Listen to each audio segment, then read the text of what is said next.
Bonjour à tous. L'île de Dave est devenue aujourd'hui réserve naturelle domaniale. Cela veut dire, d'une manière simplifiée, qu'elle appartient désormais au pouvoir public, qu'elle sera naturellement protégée et que finalement la nature y aura plus de droits que l'homme. À cette occasion, il nous semblait intéressant de vous proposer une émission sur le site même afin d'y découvrir les richesses visibles ou cachées de l'île. Comment ? Eh bien, en vous proposant une visite guidée accompagnée de spécialistes qui arrivent d'ailleurs en ce moment par voie d'eau, qui nous rejoindront dans quelques instants, des spécialistes de la botanique, des aspects forestiers, des oiseaux et bien sûr de la Meuse. Je serai accompagné dans cette tâche d'animation par Sylvie van der Beek, car il faut savoir que cette île a une superficie de 12 hectares, ce qui fait d'elle la plus grande île de Belgique. Eh bien, le temps que ces invités nous rejoignent sur ce plateau de rondins, je vous propose de redécouvrir quelques moments forts de l'histoire de l'île de Dave.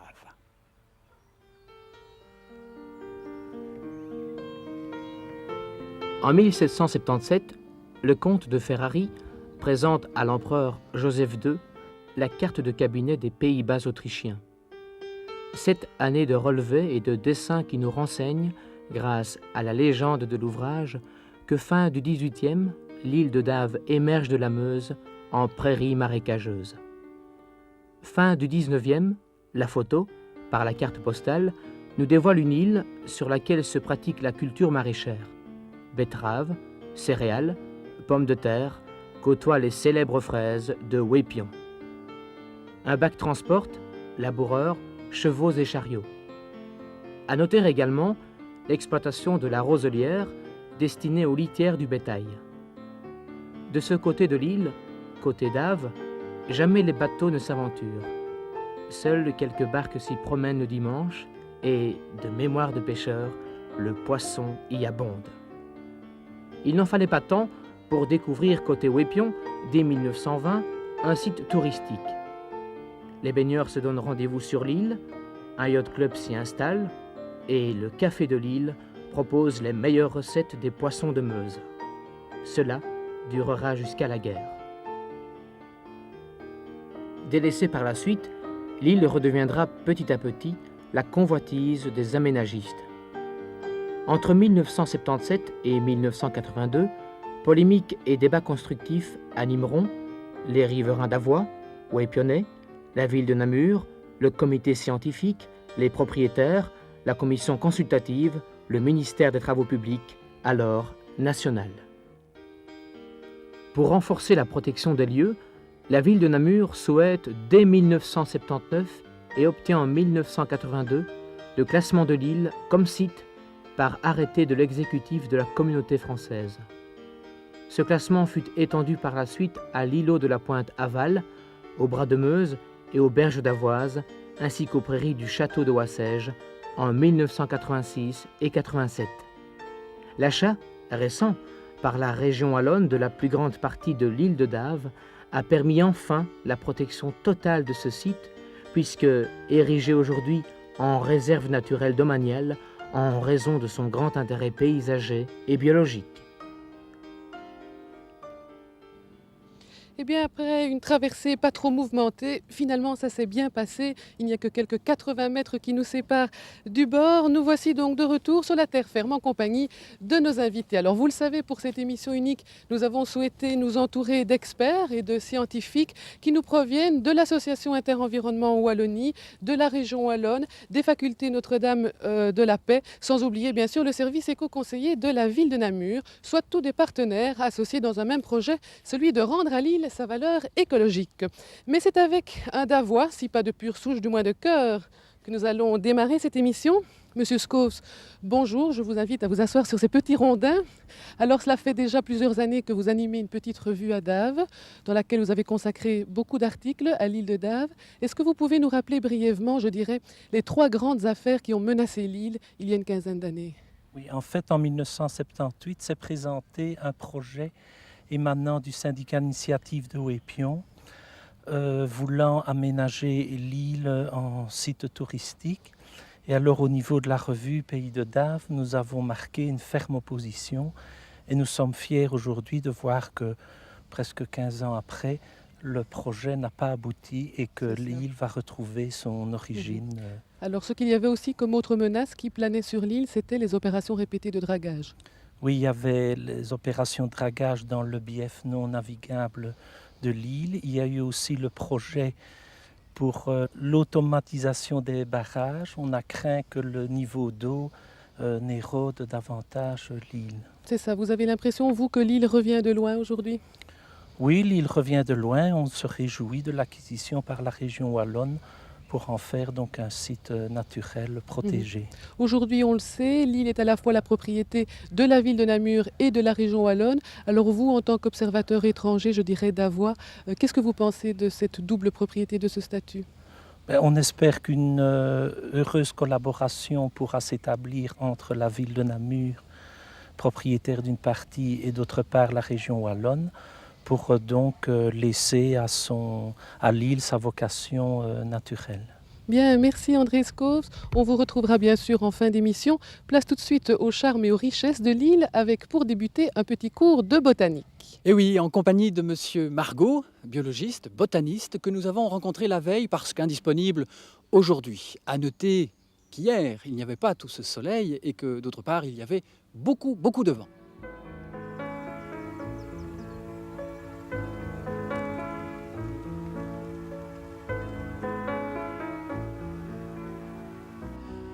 Les îles, d'une manière générale, sont-elles des sites privilégiés pour la botanique? Par leur situation et leurs caractéristiques, les îles Mozan en particulier appartiennent à la zone alluvionnaire du fleuve, milieu particulièrement riche, convenant à des essences forestières exigeantes telles que l'aulne, le frêne ou l'orme, qui constituaient auparavant des forêts riveraines alluviales actuellement disparues suite à l'action de l'homme. Et ces îles présentaient également une frange marginale, humide, inondable, dont il subsiste actuellement quelques éléments de fragmites, donc de roseaux. Outre ces formations dont il vient d'être question, les îles Mozan portaient essentiellement aussi des formations de hautes herbes, des mégaphorbiers, toujours caractéristiques d'ailleurs maintenant même sous les plantations, avec des plantes caractéristiques que l'on peut encore retrouver, telles le patois chanvrine, la reine des prés, la scrofulaire ou l'angélique des prés. En raison de la richesse du substrat, ces îles ont été très rapidement colonisées par l'homme, notamment pour y installer des pratiques culturales. Le premier stade étant l'arasement de la forêt avec l'installation de vastes ensembles de prairies de fauges. Nous retrouvons ici une graminée prairiale, le fromental, que l'on peut associer à d'autres espèces, voire même des espèces de friches. Après l'abandon du fauchage, ces prairies ont été confiées au pâturage qui a continué à dégrader les structures naturelles de l'île et à d'autres pratiques culturelles telles que l'installation de vergers ou de jardins potagers. Mais la richesse du substrat s'accompagne aussi d'une nitrophilie très marquée qui est produite essentiellement par la minéralisation des eaux, ce qui explique la présence sur l'île de vastes ensembles de ronciers, avec bien sûr la ronce bleue, avec l'ortie, avec le gaillet gratteron que nous trouvons ici. En ce qui concerne les pratiques culturelles ancestrales, nous approchons du verger dont il subsiste quelques arbres moribonds couverts par l'ombrage des arbres de bordure, notamment ces grands peupliers, et dont le pied est occupé par cette végétation nitrophile dont il vient d'être question. À propos des vergers, des jardins potagers, ceux-ci sont disparus depuis longtemps, mais il en subsiste encore quelques éléments en tant que reliques. Dont deux plantes rares, dont deux plantes rares Dave. sur l'île de Dave, l'aérocambole qui est une ancienne espèce cultivée et utilisée en cuisine, que nous retrouvons ici spécialement sur l'île de Dave, et une autre espèce à titre ornemental, une sorte de chardon, l'Echinops exaltatus. En ce qui concerne la dernière action de l'homme, il s'agit des plantations d'espèces non originelles, telles que ces grands peupliers euraméricains qui correspondent bien sûr à des arbres d'âge en âge d'exploitation maintenant, avec une flore nitrophile en sous-bois, de jeunes peupleraies moins nitrophiles, avec une filée pendulée sèche en sous-bois également, ou alors, à l'initiative de la région wallonne et de la ville de Namur, des plantations d'autres espèces telles que l'aune, le frêne, le chêne pédonculé, qui devraient reconstituer les forêts initiales. Suite à cet exposé rapide et sommaire de la végétation de l'île, on pourrait prévoir un certain nombre de procédures de gestion qu'il faudrait mettre en place en concordance avec cet élément de conservation de la nature dont il est question à propos de l'art. Je vous propose maintenant d'un peu visiter l'île, puisque Paul nous attend tout à fait à l'autre extrémité, dans un coin peuplé d'arbres, pour évoquer en compagnie de deux nouveaux invités les aspects forestiers de l'île. Et oui, surprenant cet endroit, on n'a plus l'impression d'être sur une île. Nous avons plutôt l'impression d'être dans la forêt. C'est de cela que nous allons parler avec M. Lamblot. Mais avant tout, peut-on nous situer? Ici, nous sommes sur la partie communale de l'île. Partie communale qui couvre une superficie d'un peu plus de 3,50 hectares, soit le quart de la superficie globale de l'île. Voilà. Partie qui est située à la partie aval. Voilà, important bien entendu. Alors, Monsieur Lamblot, c'est en 1985 que la ville de Namur a réorganisé, je dirais, toute la superficie ici. On a replanté. Pourquoi? Par la force des choses, puisque les peupliers qui occupaient anciennement cette partie ont été totalement décimés dans les années 81-82 par un champignon parasite. C'est ça. Et c'est ainsi qu'on a dû replanter en diversifiant. Vous avez diversifié pour répondre à des soucis écologiques d'un côté, esthétiques de l'autre, et vous avez sélectionné quelques essences. Vous pouvez nous les présenter? Ceci en totale collaboration, il faut le faire remarquer, avec l'administration des eaux et forêts. D'accord. Souci écologique, on a planté ainsi en périphérie essentiellement, Oui. dans le but de fixer les berges, des zones. Voilà. Les aspects économiques ont été pris en compte en introduisant des frênes. Remarquons ici les pousses fort intéressantes. Ce sont des arbres qui ont 6 ans. Seulement. On a également planté du chêne. Oui. Et alors les aspects esthétiques ont été pris en compte. Bon, il suffit de penser, on peut voir derrière nous, juste en dessous des rochers, des érables. Les érables, oui. On a également introduit des cerisiers à grappes, intéressantes pour leur floraison blanche au printemps, quelques peupliers, des saules. Eh bien, merci Monsieur Lamblot. On se retrouve tout à l'heure à la pointe de l'île. Le temps maintenant pour moi de rejoindre Monsieur Galou de la région wallonne pour aborder avec lui également cet aspect forestier, puisque sur la partie de l'île qui appartient maintenant à la région wallonne, une des caractéristiques principales, c'est la présence de grands arbres. Alors, Monsieur Galou, quelle est cette espèce? Sur la partie de l'île de Dave qui appartient à la région wallonne, on distingue sur le plan forestier des vieilles peupleraies et des jeunes peupleraies. Les vieilles peupleraies sont âgées de 40 ans et certains sujets, comme vous pouvez le voir là-bas, ont leurs branches envahies par le gui, une plante chlorophyllienne hémiparasite. Quelques 500 peupliers ont été plantés à un écartement de 8 mètres x 8 mètres. Ils ont une circonférence moyenne de 1,65 m à 1,50 m de hauteur et une hauteur variant entre 32 mètres et 35 mètres. Ce sont des Populus euramericana d'Haute-Guinée, c'est-à-dire des clones issus de l'hybridation naturelle très ancienne du peuplier noir européen et du Populus deltoides américain. Alors, sous ces peupliers, comme vous pouvez le voir, se trouve une strate arbustive très importante qui s'est développée en raison de l'abri et du microclimat particulier qu'il génère. Cette strate arbustive est caractéristique de l'ormée freinée, c'est-à-dire une association de la série forestière qui colonisait les rives des grands fleuves en Belgique autrefois et qui a pratiquement disparu aujourd'hui. C'est parmi les types de forêts belges l'une des plus belles et des plus luxuriantes en raison du développement particulièrement important du tapis herbacé. Les arbres peuvent y atteindre de très grandes hauteurs, 35 à 40 mètres. Alors parmi ces espèces arbustives, nous allons découvrir l'aubépine à un style, le cornouiller sanguin, le noisetier, la viorne aubier, le sureau noir et également les espèces de la strate arborescente de l'ormée freinée, c'est-à-dire le frêne commun, l'érable sycomore et le merisier. Il y a également une plus jeune peuplerée. C'est vrai, 2 jeunes plantations de peupliers hybrides interaméricains comportant 330 sujets ont été plantés en 1985. Ce sont des peupliers issus de l'hybridation artificielle contrôlée d'un peuplier américain, le Populus trichocarpa, et d'un autre peuplier américain, le Populus deltoides. Certains sujets dans ces plantations atteignent une circonférence de 70 cm et une hauteur de 15 à 17 mètres, ce qui est considérable. D'une bonne évolution, ils ont à peine 7 ans et ils prennent en moyenne 10 cm. Je pense que nous l'avions calculé, hein, Oui, annuellement. ils s'accroissent de 10 cm environ par an. Et comme ils ont été plantés également à 8 mètres x 8 mètres, ils permettent néanmoins la colonisation par les espèces arbustives, comme sous les vieilles peupleraies. Alors, du côté des berges, côté Ouépion, on assiste à un spectacle un petit peu inquiétant. Il y a là des arbres vieillissants et tombant à l'eau. C'est pas un petit peu inquiétant? C'est vrai, sur la berge ouépionnaise, dans la galerie arbustive dans laquelle se trouve le saule blanc et le saule des Vaniers, il y a un certain nombre de sujets qui penchent dangereusement sur le plan d'eau, ce qui inquiète très fortement l'Office de la navigation, et le service forestier devra intervenir pour faire cesser cette menace. Merci, Monsieur Gallou. Vous imaginez bien que toute cette flore doit accueillir une faune particulière, notamment l'avifaune, les oiseaux.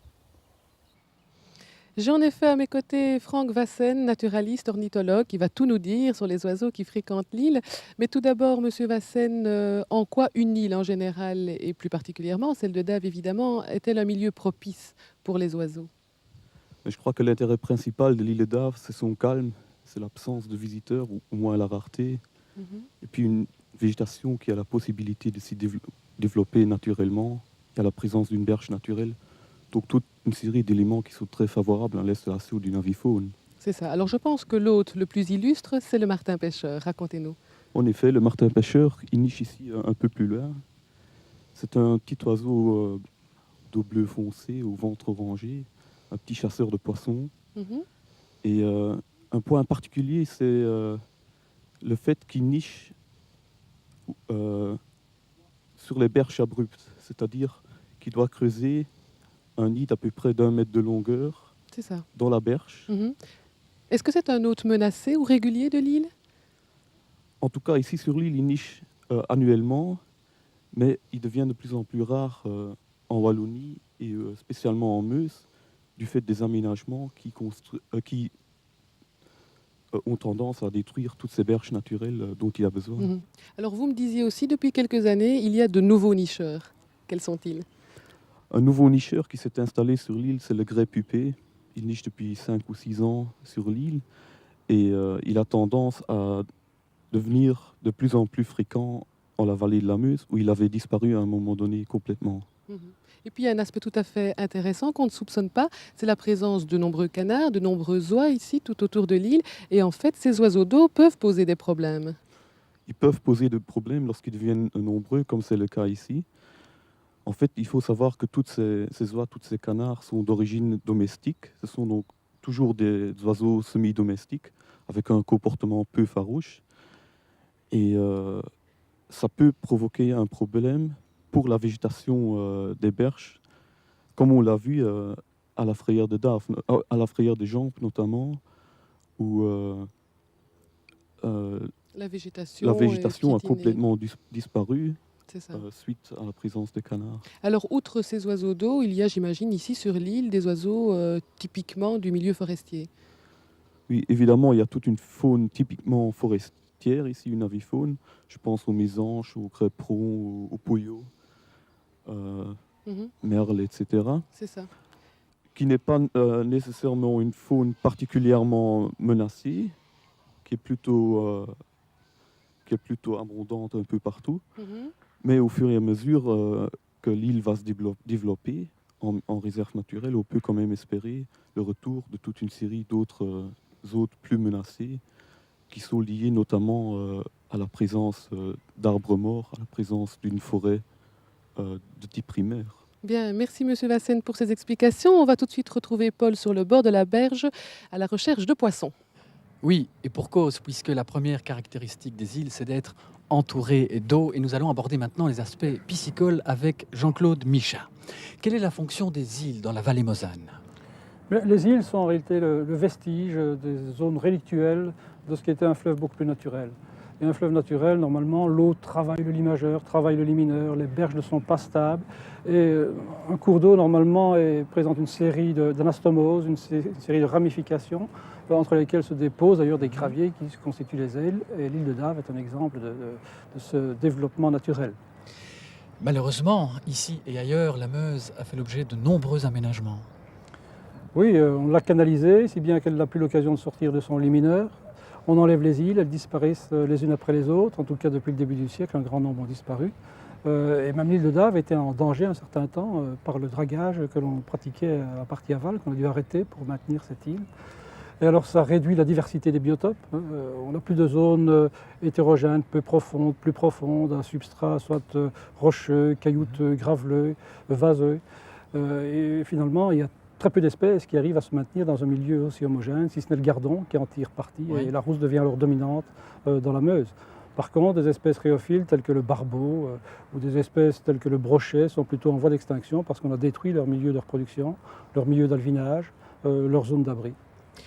Peut-on redessiner pour le téléspectateur, et on aperçoit maintenant à l'antenne une carte postale qui reprend l'île, le bras de l'île d'Avoie à l'époque, c'était tout autre chose évidemment. C'était tout autre chose. Il y avait rive gauche un bras où l'écoulement était préférentiel et qui servait à la navigation, et rive droite une zone effectivement beaucoup moins profonde où il y avait des dépôts de gravier, d'ailleurs c'est une des raisons pour laquelle on venait l'exploiter, puis de vases. C'était colonisé par une série de végétaux semi-aquatiques, de végétaux aquatiques, très belles roselières. Et là une série d'espèces venaient se reproduire. Parmi les premières au printemps c'était le brochet, qui vient pondre ses œufs sur les végétaux. Et puis plus tardivement, au mois de juillet-août, c'était la tanche, qui nécessite des températures plus élevées et qui trouvait un habitat tout à fait extraordinaire pour sa production. Alors, est-ce un rêve de parler de réaménagement de la Frayère, telle qu'elle était il y a quelques 50 ans maintenant déjà? Nous avons ici Monsieur Lamblot et nous le réinterpellons parce qu'à la ville, à l'échevinat de la ville de Namur, ils ont imaginé un plan de réaménagement de la Frayère. En deux mots, il faut peut-être rappeler que l'île est au centre des préoccupations de la ville de Namur depuis la fusion des communes. Les échevins d'environnement en particulier, ainsi Henri Allais, a obtenu en 1982 le classement de l'île comme site. Et tout récemment, l'échevin d'environnement actuel, Bernard Poncet, a lui obtenu du ministre régional de l'Environnement l'acquisition de la partie privée. L'acquisition permet, nous l'espérons, dans les prochaines années, pourquoi pas dans les prochains mois, une intervention de l'administration régionale des travaux publics qui devrait prendre en charge financièrement et peut-être techniquement le projet de réaménagement de stabilisation de ces berges qui a été établi voici quelques années par le service de l'environnement en collaboration avec le comité scientifique de l'Échevinat. Alors, quelles sont les caractéristiques principales du projet de réaménagement de la Frayère alors? Oui, disons, le projet s'intéresse surtout justement au bras d'Avoie non navigable où on compte faire réaliser par enrochement une série de petits îlots à une dizaine, voire une quinzaine de mètres en Meuse. Petits îlots à partir desquels on arriverait en pente douce vers la berge, de manière à constituer une lame d'eau d'une cinquantaine de centimètres au niveau des îlots, une vingtaine de centimètres au niveau de la berge, de manière aussi à ne pas toucher à cette berge. C'est-à-dire que le projet d'enrochement et de constitution de la Frayère ne vise en aucun cas des enrochements massifs, tels que ça a été opéré sur plusieurs îles. Enrochement qui posait problème esthétique d'une part et qui mettrait à mal tout l'intérêt écologique des berges d'autre part. Monsieur Michin, avec cette Frayère nouvelle, on pourrait réintroduire les espèces en voie d'écartement, je ne veux pas dire de disparition, mais... Il n'y aura pas besoin de les réintroduire, je crois qu'elle retrouverait un site où elle pourrait, oui bien sûr, elle pourrait venir se reproduire, et les alevins pourraient se développer, et ce sera un recrutement naturel pour la Meuse avec ces différentes espèces. Et il y aurait plus que le brochet et que la tange, certainement, bien d'autres. Merci. Nous allons rejoindre maintenant le plateau et Sylvie est accompagnée d'une représentante d'Inter Environnement Wallonie. Eh bien oui, on l'a dit et redit, l'île de Dave vient d'obtenir son statut de réserve naturelle. C'est évidemment une bonne chose, mais on peut peut-être se demander quelle est la situation des autres îles mosanes. Et pour nous en parler, j'ai le plaisir d'accueillir Anne Pochet d'Inter Environnement Wallonie. Alors Madame Pochet, tout d'abord, combien d'îles comporte la Meuse ? La Meuse, dans sa portion comprise entre Namur et la frontière française, comporte une quinzaine d'îles. C'est ça. Et comment se présentent-elles? Est-ce qu'il y en a d'autres qui sont classées ou... En fait, de façon générale, les îles Mausanne ne jouissent pas d'un statut de protection suffisant, puisque à part 2 îles qui sont maintenant en réserve naturelle et 1 ou 2 qui sont en voie de classement, toutes les autres sont confiées à leurs propriétaires, qui sont très souvent l'Office de la navigation ou des propriétaires privés. Et donc, les gestions sont remises à ces personnes qui les gèrent en fonction de leurs objectifs, de leurs moyens ou de leur sensibilité. Et par exemple? Alors, quelques exemples assez concrets qui montrent un peu, je vais dire, l'éclatement de la situation des îles et ce que ça peut donner comme résultat paysager. Vous avez l'île de Lustin qui est devenue un parc à moutons. Vous avez l'île d'Ivoire qui porte un équipement balnéaire, ce qui est tout à fait incompatible avec la fréquentation d'une avifaune. Vous avez l'île d'Anserem qui supporte les ouvrages hydrauliques que sont barrages et écluses et qui donc sont gérés comme on gère les pourtours de gros ouvrages, donc qui sont biologiquement stériles. Et donc pour vous, l'homme a trop souvent tendance à vouloir rentabiliser ce que la nature lui offre? En tout cas, c'est la philosophie que notre société a poursuivie jusqu'à présent et je pense qu'on devrait tout doucement se diriger vers une autre philosophie parce qu'à long terme, c'est quand même notre perte. Il faut arriver à faire rimer écologie et économie. C'est cela. Alors, à l'instar de la France, je pense qu'on a créé ce qu'on appelle un contrat de rivière, du moins pour la partie Haute-Meuse, donc qui s'écoule, je pense, entre la France et Namur. Oui. Alors, qu'est-ce que c'est que ce contrat de rivière? Le contrat de rivière, effectivement, c'est une démarche qui vient de France, qui est nouvelle et qui est donc difficile à faire accepter et surtout à faire acquérir.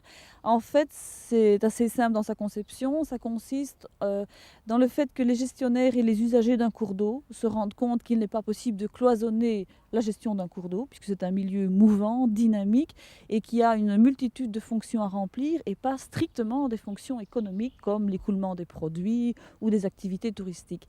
Et donc, ce que l'on va essayer de faire au niveau de la vallée, et la province de Namur et les 6 communes riveraines ont marqué leur accord très récemment, c'est d'arriver à rassembler autour d'une même table gestionnaires et utilisateurs du cours d'eau pour que tous les intérêts soient pris en compte dans la nouvelle gestion que l'on voudrait voir appliquée, y compris évidemment l'intérêt de l'environnement que nous sommes là pour défendre. Voilà, un beau projet dont on reparlera. Merci Madame Pochet. Je pense qu'il est temps maintenant tout simplement de tirer le bilan de cette initiative. Paul, tous nos invités sont rassemblés? Oui, et c'est une bonne chose parce que en fin d'émission, on remarque finalement qu'on a parcouru cette île, qu'on y a découvert pas mal de richesses cachées et que nous connaissions déjà peut-être un petit peu, mais nous l'avons parcouru, je dirais, avec des yeux individualistes et des yeux du spécialiste. Alors si maintenant il fallait parler de gestion et de gestion globale du site, est-ce que les intérêts de chacun pourraient s'y retrouver? Je pense que c'est la bonne question. Nous l'avons tout d'abord posée à M. Margot, que nous avons vu hier, et puis bien, nous réagirons.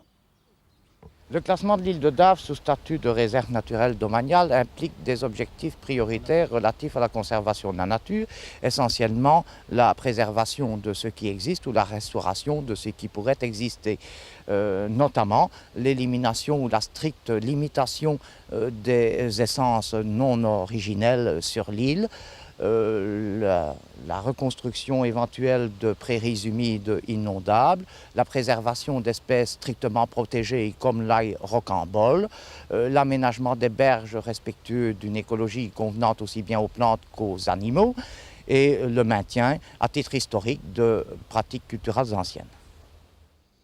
Bien, Madame, Messieurs, comment réagissez-vous aux propos de Monsieur Margot? Monsieur Galou, Monsieur Michat, peut-être en clair, est-ce que vous avez la même définition que lui de la gestion d'une réserve naturelle? Monsieur Galou. Oui, les options de gestion de la réserve naturelle domaniale de l'île de Dave seront discutées au sein d'une commission constituée d'experts en différentes matières désignés par le ministre de l'Environnement. Et l'île fera l'objet d'un plan de gestion approuvé par l'exécutif. Alors, les options de gestion qui seront vraisemblablement envisagées en premier lieu seront d'exploiter les vieilles peupleraies de manière à laisser évoluer librement l'ensemble des espèces ligneuses caractéristiques de leur méfrénée qui se sont installées là où elles occupent une grande place. Cette option de gestion aurait le mérite de laisser évoluer librement le tapier herbacé sans qu'il ne subisse l'influence des pratiques sylvicoles. Deuxièmement, serait de reconstituer la forêt originelle là où elle n'existe pas par voie de plantation à l'aide de plants d'origine génétique locale. La troisième serait de prolonger le plus longtemps possible la vie des vieux peupliers, étant donné l'abri qu'ils offrent pour la strate arbustive qui s'installe en dessous et le microclimat qu'ils génèrent et qui favorise de façon très importante cette recolonisation ligneuse. D'autre part, le maintien le plus longtemps possible de ces vieux peupliers aurait un grand intérêt ornithologique. Ça, on en a parlé. Quatrième option de gestion qui sera envisagée sera la création d'une zone de prairie de fauche de manière à conserver un témoin des pratiques agropastorales de jadis. Merci. Monsieur Micha. Ouais, moi, je pense que de toute façon, au point de vue gestion, il faut au maximum essayer de laisser évoluer naturellement le milieu. Mais je voudrais surtout que l'île de Dave serve un petit peu de modèle à une prise de conscience écologique de la population riveraine. Et première chose, peut-être que ce soit utilisé comme moyen de lutte contre les apparatchiks de l'environnement, les apparatchiks de l'aménagement même plus exactement, parce que bon, dans quelques temps, on se demande même si d'autres îles, telles que celle de Walsall, un peu plus bas que la frontière française, ne va pas disparaître. Il y a des projets sérieusement pour améliorer la navigation, pour modifier des barrages, etc. Pour quel transport vers la France, ça pose problème. Deuxième élément qui me paraît important, c'est non seulement de la maintenir, mais de réhabiliter, et notamment l'interface terre-eau. Ce type de milieu tout à fait particulier, qui a une structure et une fonction très importante, et qui n'existe quasi plus le long de la Meuse, à cause de l'aménagement des berges, à cause de la disparition des îles. Et ça pourrait servir de modèle pour faire des réaménagements plus adéquats pour d'autres qui se trouvent en amont, ou les rares qui se trouvent encore en aval de Namur. Comment, à votre avis, doit réagir je dirais le public, le grand public dont nous faisons partie, quand il entend des avis divergents ou des politiques différentes quant à la coupe d'arbres ou pas, des pentes douces ou des pentes raides en ce qui concerne les berges? À votre avis, est-ce qu'il y a des commissions qui peuvent résoudre ce type de problème? Je pense qu'effectivement, les différents points de vue peuvent être confrontés dans une commission, d'ailleurs, qui existe généralement lorsqu'il y a une réserve naturelle, réserve domaniale. Il y a un comité d'accompagnement où les différents points de vue sont confrontés, où on recherche un consensus qui va dans le meilleur sens de la protection de l'environnement. Madame Pochet, quelle est la position d'Inter-Environnement Wallonie à cet égard? Inter-Environnement Wallonie voudrait en tout cas voir deux préoccupations approchées par le plan qui sera retenu par les spécialistes. Le souci d'une intégration paysagère, et ça en recourant à des espèces non seulement indigènes mais présentes en vallée de la Meuse, et également la recherche d'une création de conditions propices à une biodiversité aussi large que possible. C'est ça. Et puis, Monsieur Lamblot, est-ce qu'on envisage de rendre l'île accessible à certaines personnes, à certaines conditions? Je pense. Disons, l'île a aujourd'hui le statut de réserve naturelle domaniale, mais nous pensons qu'il ne devrait pas s'agir d'une réserve stricte, inaccessible. On est à 2 pas d'un centre urbain important, donc le caractère éducatif de l'île doit être pris en compte. Il devrait y avoir des possibilités d'accès sur l'île pour des groupes encadrés. Il ne s'agit pas de promenades individuelles, mais ce serait certainement intéressant. En s'adressant alors soit à la ville de Namur ou encore à l'administration de la région wallonne. Bien sûr, et ceci en pleine coordination entre les deux administrations. Bien, Monsieur Scos, est-ce que les Davois, riverains et les autres, sont-ils rassurés maintenant? Je crois que les Davois seront rassurés. On dit que l'histoire est un perpétuel recommencement. Je constate qu'après avoir été cultivée, après avoir été un centre nautique, l'île retrouve sa vocation première. Elle garde ainsi un petit peu son mystère et c'est très bien ainsi.